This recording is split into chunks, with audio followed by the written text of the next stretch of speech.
Irmãos, vamos falar com Deus mais uma vez. Senhor, dirige-nos agora nesse encontro, nos demais que teremos nos próximos dias. Nós dependemos de Ti, em nome de Jesus. Amém. Podem se sentar, irmãos.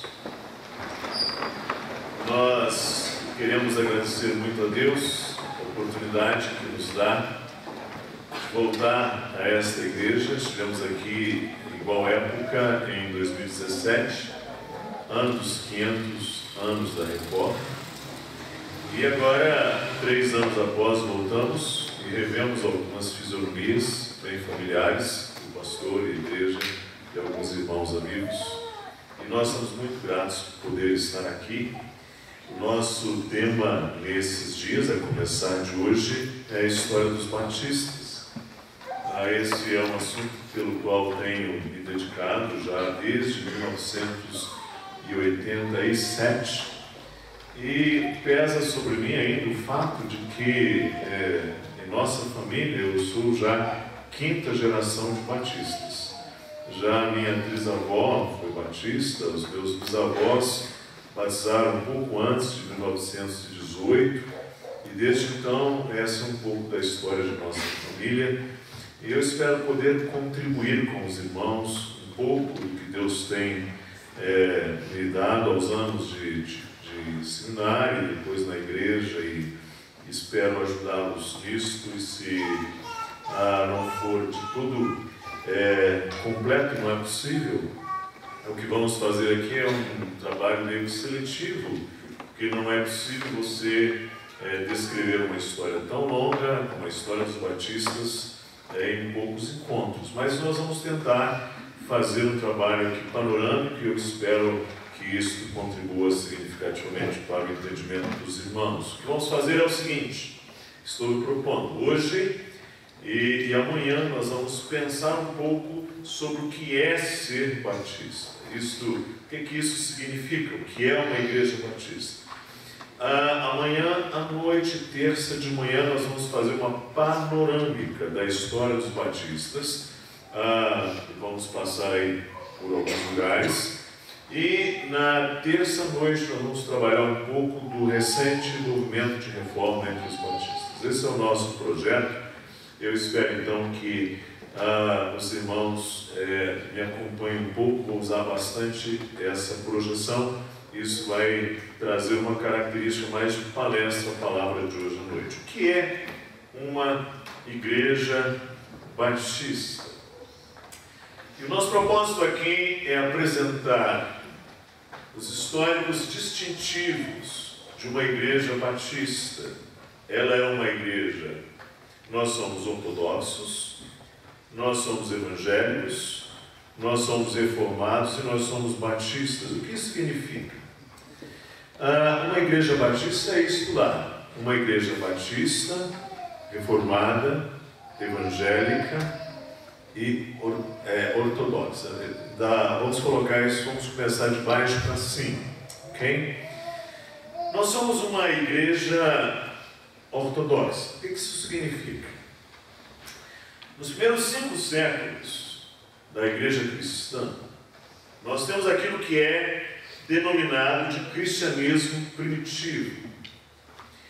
E é neste período, desde os dias do Novo Testamento, que as grandes questões da igreja giraram principalmente em torno de 2 pontos: a doutrina sobre a pessoa de Jesus Cristo e a doutrina da Trindade. Os primeiros séculos do cristianismo, esses foram os 2 grandes pontos de preocupação e talvez os grandes pontos também de definições da igreja cristã. Quem é Jesus Cristo? O que é a Trindade? Ali foram elaborados documentos importantes, encontros importantes. A igreja reuniu-se em alguns grandes concílios que buscaram definir esses 2 elementos. Cristo era homem, Cristo era Deus, Cristo era algo misturado, isto é, uma mistura de Deus e homem, resultando então numa terceira coisa. Ou Cristo era totalmente homem? Ou Cristo era totalmente Deus? Essas foram perguntas importantes que comoveram boa parte da igreja nos primeiros séculos.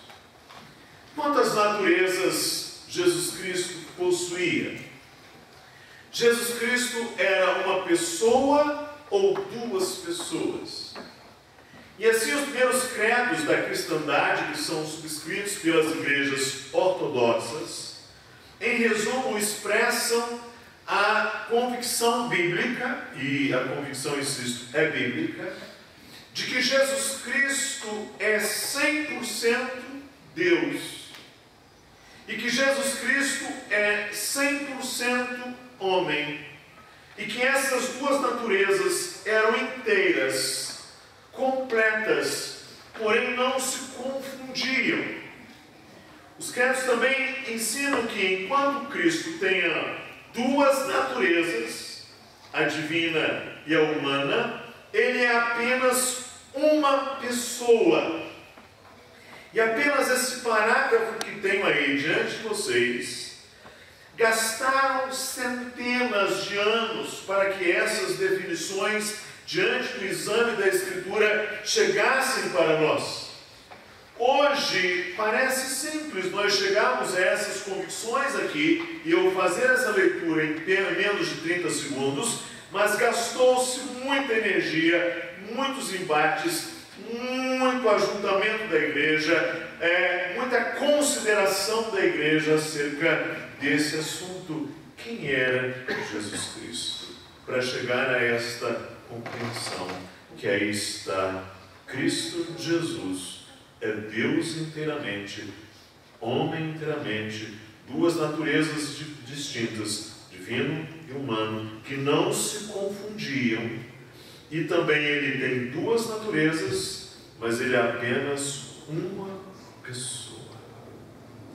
Então a fé cristã ortodoxa, ela ensina que Jesus Cristo é uma única pessoa, ou seja, uma vontade, um sentimento, um pensamento, uma personalidade com duas naturezas. Ele é total e verdadeiramente homem.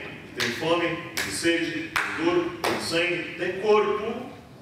E ele é total e verdadeiramente Deus. Ele tem poder sobre a criação, ele gera vida com a palavra, ele sujeita os elementos, ele é maior do que os malignos, ele é Deus inteiramente onisciente, onipotente, ele é Deus. Isso é Jesus Cristo, este é Jesus Cristo. Há provas bíblicas sobre isso. Infelizmente, o nosso tempo aqui, nós não teremos como trabalhar isso detalhadamente, a gente vai ver um pouco mais à frente.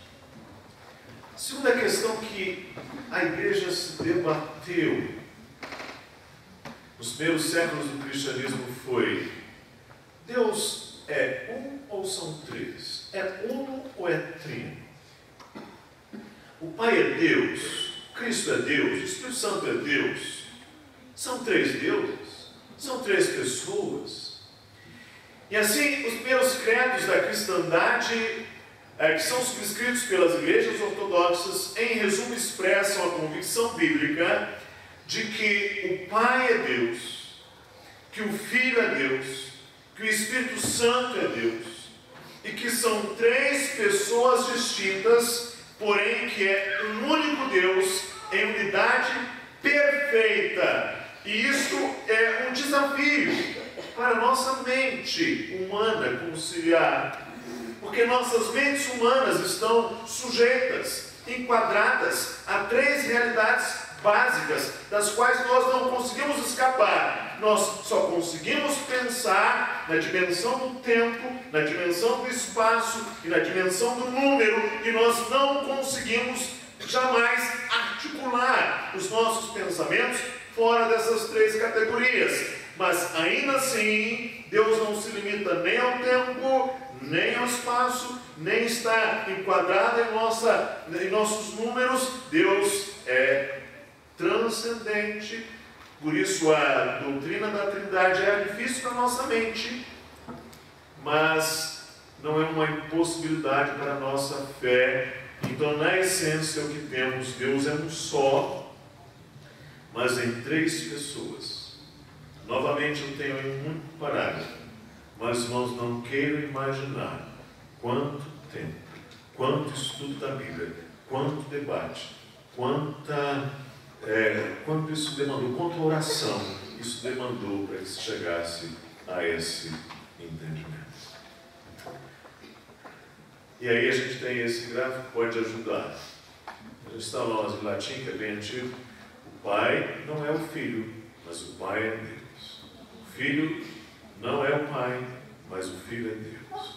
O Pai não é o Espírito, mas o Espírito é Deus. O Espírito não é o Filho, mas o Espírito é Deus. Ou seja, você tem uma única essência, Deus, em 3 pessoas. Então a fé cristã ortodoxa ensina que Deus é trino em pessoa e uno em essência. Existe um só Deus que coexiste em 3 pessoas, desde a eternidade. E sempre foi assim, e sempre será. Ele é um Deus que ama. Isso é um problema para quem não crê na Trindade, porque o amor precisa sempre envolver uma outra pessoa. O amor é sempre relacional. Então isso significa que o cristianismo é a única fé que enfatiza um Deus que sempre amou. Por exemplo, a fé muçulmana enfatiza um Alá que é poder, sempre foi onipotência, mas não pode dizer que sempre amou, porque para amar envolve o outro, envolve a outra pessoa. E o cristianismo entende que esse Deus eterno já era um Deus que sempre amou, desde sempre.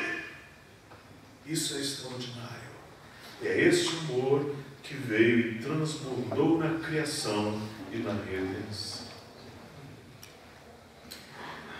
Então, uma igreja que não seja ortodoxa, preste atenção, em sua doutrina cristológica e em sua doutrina trinitária, é uma seita cristã, mas não pode ser chamada genuinamente de uma igreja. Para ser genuinamente uma igreja, é preciso que ela tenha uma doutrina cristológica sã e uma doutrina trinitária, ou seja, da Trindade bíblica. É isso. Consequentemente, uma igreja batista é uma igreja ortodoxa nas suas convicções sobre a pessoa de Cristo e sobre a Trindade. Mas nós somos também uma igreja evangélica. Insisto nesse ponto. Volto lá. Somos ortodoxos, somos evangélicos. O que isso significa? Nem toda igreja cristã ortodoxa é uma igreja evangélica. A fé evangélica representa um esforço para purificar a igreja cristã dos erros e desvios que a distanciaram da pureza do Evangelho de Jesus Cristo. A palavra evangélica vem de evangelho. E no fim da Idade Média, houve movimentos importantes para recuperar a fé evangélica da igreja, o que significa que a igreja havia perdido o Evangelho. Eu volto lá. Particularmente, com a reforma do século XVI, 2 importantes aspectos foram resgatados. Primeiro, a autoridade suprema das Escrituras não é uma autoridade eclesiástica, um bispo, o bispo de Roma, ou o arcebispo de Cantuária. Não é uma autoridade, não é uma pessoa, não é o corpo de presbíteros, não é o corpo de pastores, não é uma instituição. A autoridade sobre a qual a igreja se submete é a mente de Cristo, inspirada, expressa nas Escrituras. Este princípio foi muito importante, e ele é importante, e sem esse princípio não se tem uma igreja evangélica no sentido genuíno da palavra. Além disso, um segundo ponto foi a doutrina da justificação pela fé. O princípio da autoridade das Escrituras, colocado em língua latina da sola Escritura, com o princípio de sola Escritura, a Escritura somente, a fé evangélica tem procurado definir qual a autoridade final e infalível para a igreja. É a igreja que gera a Escritura ou é a Escritura quem gera a igreja? A igreja está acima da Bíblia ou a Bíblia está acima da igreja? Essas são perguntas importantes para nós fazermos hoje, no Brasil, século XXI. Quem tem autoridade final sobre a igreja? É o bispo, é o rei, é o papa, é o pastor? Ou é Cristo que, como cabeça da igreja, a governa por meio de sua palavra? Então a palavra de Deus foi inspirada por Deus. Ela tem palavra final em matéria de doutrina, de moral, de culto e de conduta para o cristão. Onde está a autoridade final para a igreja? Então, aqui é um ponto importante. Cristo governa por meio de um líder eclesiástico, ou de um líder político, ou por meio de sua palavra. Esta foi a convicção que Lutero precisou em algum momento se defrontar. Ele precisou entender que em algum momento a autoridade maior sobre ele não era o rei. E ele então disse: eu coloco aqui a minha cabeça, mas a autoridade sobre mim é a Escritura. E ele fez isso lá em Vôlei, cidade que eu tive o privilégio de visitar. Estive lá no lugar em que ele ficou preso. E ele colocou ali a sua cabeça debaixo da autoridade das Escrituras. E naquele momento ele rendeu incondicionalmente a esse princípio muito caro, que é a autoridade da palavra de Deus acima da igreja. Maior do que tudo. Outro princípio caro que define uma igreja evangélica é a justificação pela fé. O ser humano é salvo por suas obras ou o ser humano é salvo por seus méritos? O ser humano é salvo por se submete aos sacramentos da igreja, e aí nós temos o sola gratia, o sola fide, o solus Christus, só a graça, só a fé, só Cristo. Imagina Lutero denominou a doutrina da justificação de um artigo da igreja que está em pé ou caindo. Em síntese, ele vai dizer que se uma igreja não crê na justificação pela fé, então ela está ruindo. E se ela crê, ela ainda está em pé. Ou seja, na opinião dele, uma igreja que prega essa doutrina está em pé, e a que não prega está em queda ou já caiu. Vamos ler juntos, por favor? Me ajude agora os irmãos aí. Vamos juntos. Não anulo a graça de Deus, pois se a justiça é mediante a lei, segue-se que Cristo morreu Cristo em vão. Vocês estão certos, isso que dá a tentar de falar de memória. Vamos lá agora, Romanos, juntos, à frente.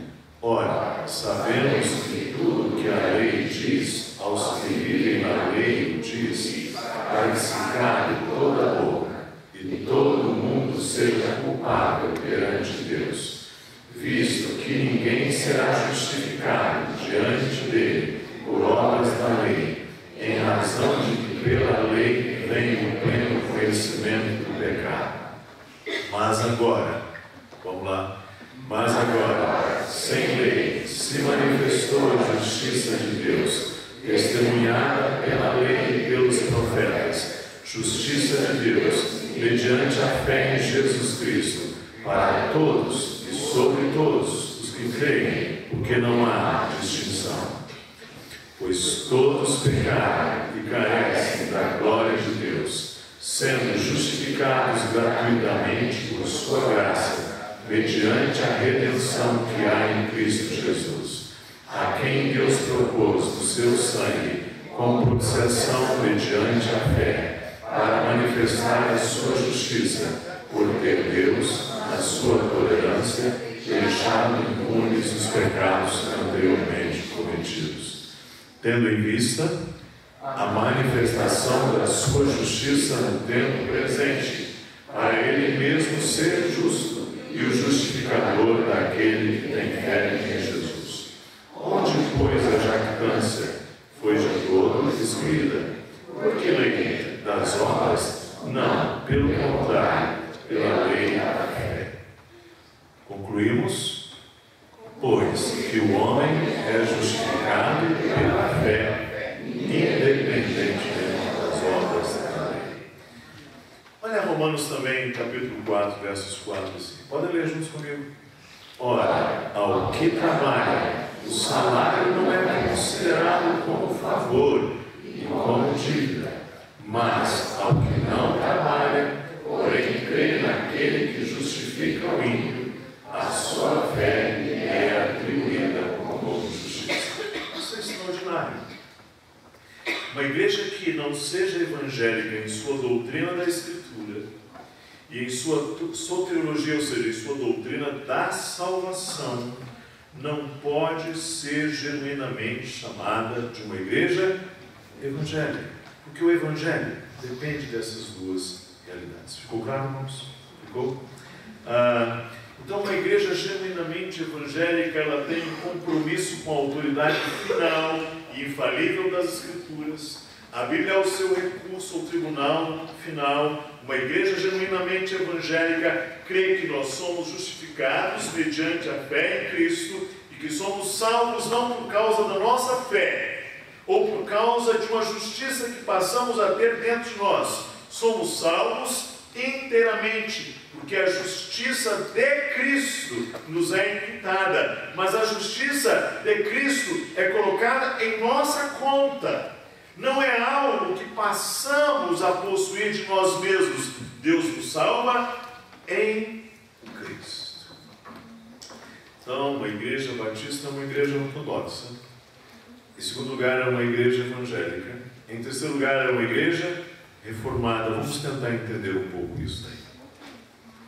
Veja lá, querido. No século XVI, especialmente no século XVII, as igrejas oriundas do amplo movimento de reforma protestante começaram a refletir muito seriamente sobre as implicações das doutrinas da graça. E na reforma, Deus restaurou a verdade bíblica à igreja professa. Verdades que antes haviam sido negadas e toldadas por longos tempos foram mais uma vez proclamadas com poder. Verdades só a Escritura, só a Deus glória, glória só a fé. E há algumas perguntas. A graça é tanto necessária quanto suficiente? Que ela é necessária, todos concordaram, mas alguns tinham dúvida. Ela é de todo suficiente? A salvação, para usar uma linguagem dos teólogos, é monergística, ou seja, Deus e somente Deus salva completamente, ou ela é sinergística, ou seja, ela é uma sinergia, um esforço cooperativo entre Deus e o homem, que em última análise depende da decisão final do homem. A fé é um dom de Deus ou não? O homem pode crer por si mesmo, entregue a si mesmo. O homem, em seu estado caído, ele tem um livre-arbítrio. Essas foram questões. E hoje muitas questões são simples para nós, ou pelo menos para alguns de nós, mas isso também rendeu bastante assunto na igreja. Então eles se convenceram de que há uma grande diferença entre dizer que uma pessoa é salva por meio da fé somente, mas uma fé humana na sua origem e temporal na sua natureza, e dizer que uma pessoa é salva por meio da fé somente, mas uma fé divina, que é uma dádiva de Deus, uma obra do Espírito Santo na vida do crente recém-generado e, portanto, que não pode falhar. Então, observe, muitos protestantes ficaram confusos em relação a estes pontos, e eu poderia dizer que muitos ainda hoje se encontram assim. Fica claro? E aí observe algumas coisas que o apóstolo diz. Por exemplo, ele diz em Filipenses 1, verso 29, porque vos foi concedido, vos foi dada a graça de padecermos por Cristo, e não somente vos foi concedida a graça de crer, vos foi concedida a graça de creres nele.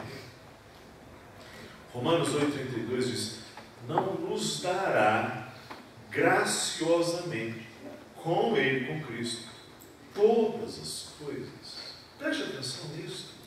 Considera isso seriamente que está pensando.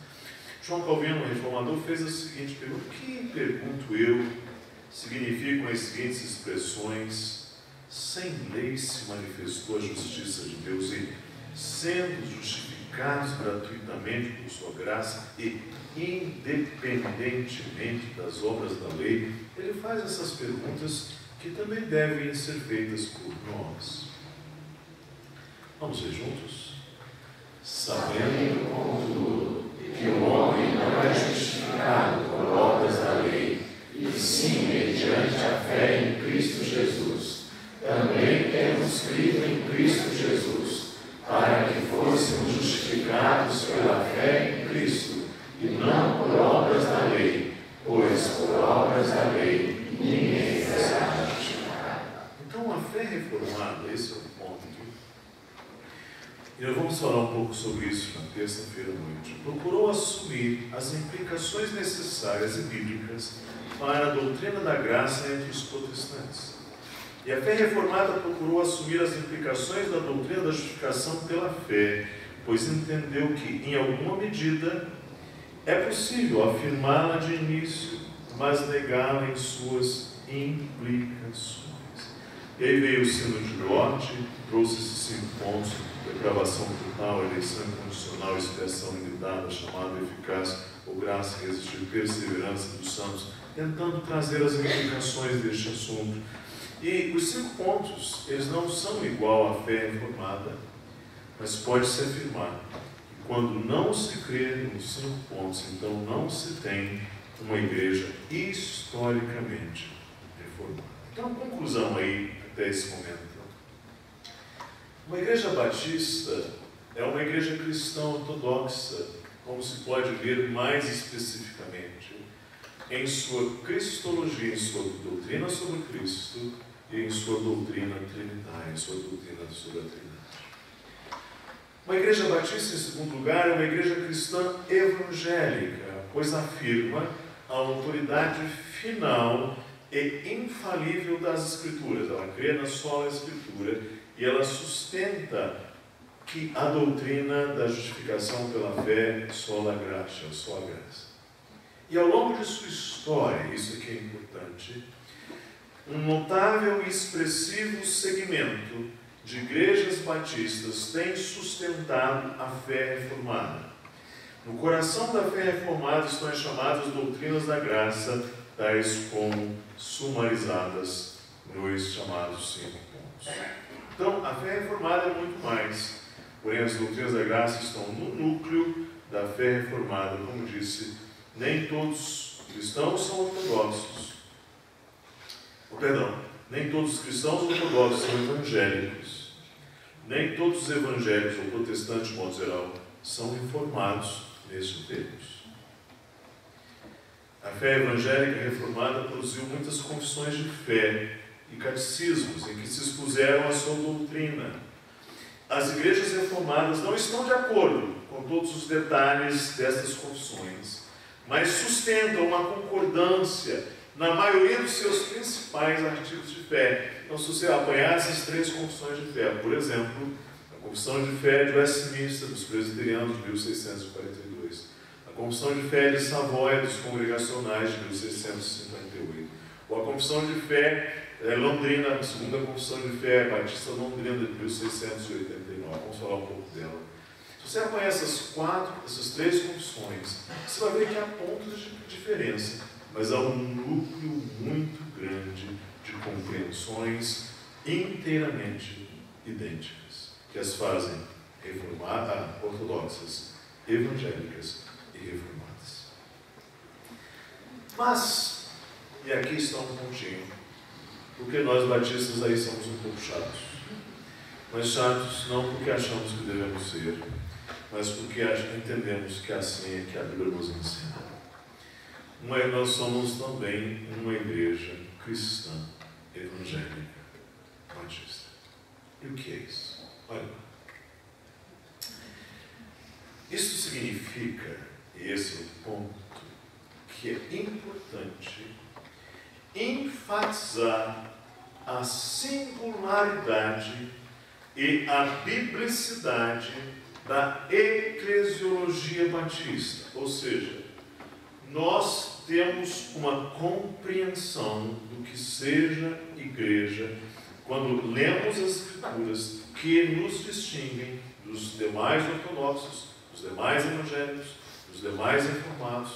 Nós temos uma eclesiologia e nós vamos nos defrontar com ela um pouco agora à noite, mas muito mais amanhã cedo. Se você não vier, você vai perder essa noite. Nem todos os ortodoxos são evangélicos. Nem todos os evangélicos são reformados. E nem todos os reformados são batistas. Fica claro isso? Fica. E aqui é muito importante. O conceito de igreja como de uma membresia regenerada, por oposição ao conceito de membresia por nascimento em um determinado lugar, ou uma determinada família, mesmo que seja uma determinada família cristã, ou seja, ou o conceito de membresia por hereditariedade. Então, uma igreja batista, ela faz uma afirmação essencial, de onde se deriva boa parte das suas demais compreensões, que a sua membresia é uma membresia regenerada. E essa membresia regenerada, os membros, uma vez que se confessam, nascidos de novo, professam a sua fé, se batizam, nós vamos ler daqui a pouco, essa membresia, ela não está aí por força do Estado, ela não está aí por força da tradição, ela não está aí por força do concílio, ela não está aí por força da autoridade política, ela não está aí por força do sínodo, ela está aí porque os membros resolveram pactuar-se. Ou seja, é um pacto, é um compromisso mútuo, voluntário, não é exatamente sem a graça, movido pela graça, os membros pactuados. Esses são os membros de uma igreja batista. Isso é muito importante. É daí que vem o nosso entendimento muito essencial sobre o batismo, que a gente percebe claramente nas Escrituras.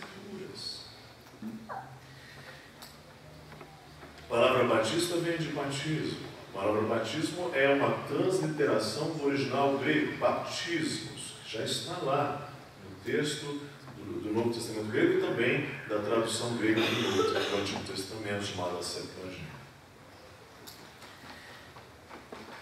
Nós batistas temos então, por conta da convicção de que a igreja deve ser composta de membros regenerados, entendemos que quem deve se batizar, quem são os sujeitos que devem ser batizados? Apenas aqueles que confessam sua fé. Apenas aqueles que confessam sua fé. Isso é chamado de credo batismo, grosso modo. É assim. Não é exatamente uma forma boa, mas para distinguir do credo batismo, já expliquei. Credo batismo é o batismo mediante a fé. Eu creio. Eu creio. Logo sou batizado. É assim. Essa minha fé, como diz bem a nossa teologia, inclusive reformada, eu creio porque o Espírito de Deus me fez nascer de novo. E uma vez nascido de novo, eu criei. A obra do Espírito me levou a crer. Eu confesso em batismo. Diferentemente, então, de outros irmãos reformados que praticam o pedobatismo, batismo infantil, que não é um batismo indiscriminado, no caso dos reformados pelo menos. No caso das igrejas medievais ou estatais mais antigas, o batismo chamado de criança nasceu por conta da doutrina da regeneração batismal. A gente vai ver um pouco isso amanhã à noite. Mas batizavam-se determinadas pessoas porque nasciam em determinados lugares. Mas nas igrejas reformadas não é assim. Muito honestamente, eles batizam mediante a fé dos pais. Se há um casal cristão, membro da igreja, a criança nasceu, eles batizam mediante a fé, entendendo que aquela criança está num tipo de corpo, de membresia. A gente não encontra isso claramente nas Escrituras, isso traz algumas dificuldades grandes. Isso é chamado pé do batismo. Então, aquela criança, em algum momento, vai dar a profissão de fé quando se tornar uma pessoa mais adulta, uma jovem, uma adulta. Nós não cremos no pé do batismo. Nós praticamos apenas o batismo do crente. Isso é essencial a uma igreja batista. Se a igreja não pratica assim, não crê assim, esta definitivamente não é uma igreja batista. Também chamamos a atenção para o modo de batizar. E aqui nós somos também chatos aqui. E aí a gente começa, as pessoas gastam água demais, faz aquilo demais. É verdade. Nós chamamos a atenção para o ensino bíblico do batismo, o conceito primário e essencial do lavar. Está ali a ideia, lavar, água. Está na linguagem do batismo. Isso está por todo lado, na linguagem do batismo. A água está para lavar. Mesmo que no simbolismo. Essa é a ideia. E os conceitos mais específicos, porém mais derivados, especialmente a parte de Romanos, de imersão e sepultamento e ressurreição. Ou seja, eu volto um pouco isso de manhã.